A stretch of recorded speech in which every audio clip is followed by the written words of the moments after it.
आवाज नहीं, आवाज किसी की नहीं आनी चाहिए मुझे। विस्कोसिटी को समझेंगे, विस्कोसिटी होता क्या है। विस्कोसिटी सिंपल भाषा में बोलते हैं हम फ्लूइड फ्रिक्शन। क्या बोलते हैं? Fluid friction. फ्लूइड के अंदर हमारे पास दो तरह के मटेरियल्स आते हैं, एक एयर भी फ्लूइड है और दूसरा लिक्विड भी, लिक्विड जनरल, ठीक है, वाटर हो, ऑयल हो, कुछ भी, ठीक है, वो सब किस में आता है? फ्लूइड में आता है।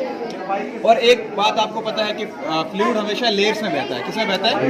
लेयर्स में, ठीक है। अब इस फ्रिक्शन को या फिर फ्लूइड फ्रिक्शन विस्कोसिटी को समझने के लिए हम एक प्रैक्टिकल यहाँ पे परफॉर्म करेंगे, जहाँ से हमें पता चलेगा। पेपर पीसेस दे दो, ये इतने इतने छोटे बस काफी। अब हम क्या करेंगे, देखो वाटर हमेशा लेयर्स में बहता है। देखो ये एग्जांपल आपके सामने है, जब मैं इसको स्टीयर करूंगा, स्टीयर क्या है, हिला रहा हूँ इसको मैं। Yes sir. थोड़ी देर बाद आप देखोगे यहाँ पे क्या बनेगी? लेयर्स बनेगी। बन रही या नहीं बन रही? Yes sir. Everybody? Yes sir. Layers दिख रही है आपको इसके आसपास? Yes sir. अब जैसे ही मैं यहाँ पे इन पेपर्स को ड्रॉप करूंगा, इन पेपर्स को ड्रॉप करूंगा तो क्या होगा, देखो आप। अच्छा, जो सेंट्रल ये जो पास पास से पेपर घूम रहे हैं, इनकी स्पीड ज्यादा है? Yes sir. जो बाहर से घूम रहे हैं, इनकी स्पीड कम है? Yes sir. इसका मतलब क्या है कि सेंट्रल लेयर पे विस्कोसिटी की वैल्यू ज्यादा है, कम है? विस्कोसिटी क्या होता है? हाँ, तो विस्कोसिटी की वैल्यू ज्यादा है या कम है? ये वाला कागज तेज घूम रहा है एज कम्पेयर टू दिस कागज। बोलो, ये वाला पीस जो है तेज घूम रहा है ना? Yes sir. इसके कंपैरिजन में ये वाले पीसेस तेज घूम रहे हैं, और ये धीमे घूम रहे हैं।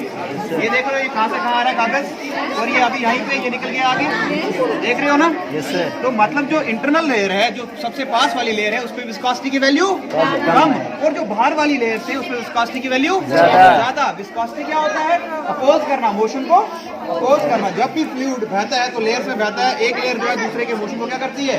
अपोज करती है। अब थोड़ी देर बाद देखोगे ये सारा का सारा सिस्टम जो है अपने आप रेस्ट में आएगा।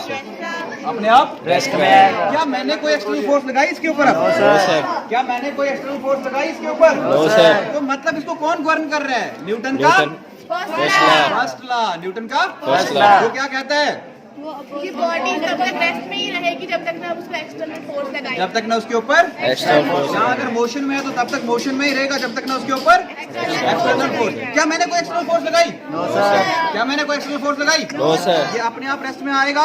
Yes sir. थोड़ी देर बाद ये अपने आप सारी की सारी लेयर्स किस में आएंगी? रेस्ट में आएंगी। क्या है जिसने इसको रेस्ट में लाया? फ्लूइड का फ्रिक्शन, जिसका नाम क्या है? विस्कोसिटी। भाई विस्कोसिटी है जो अपने आप इस फ्लूइड को रेस्ट में लेके आएगी। तो विस्कोसिटी एक किस्म की फोर्स हो गई। क्या हो गई? क्योंकि फोर्स ही है जो रोकेगी किसी को, है ना? तो वो किस में डेवलप हो रही है? लेयर्स के बीच में। किसके बीच में? लेयर्स के बीच में। इसलिए थोड़ी देर बाद आप देखोगे, अब लगभग देखो ये आसान से इसका मोशन कम होते जा रहे हैं, होते जा रहा है, और एक टाइम ऐसा आएगा बिल्कुल ये किसमें हो जाएगा? रेस्ट में। मतलब इनके लेयर्स के बीच में क्या लग रहा है? Opposing force. इसका नाम क्या है? फ्रिक्शन। और उसको कंप्लीट टर्म क्या है?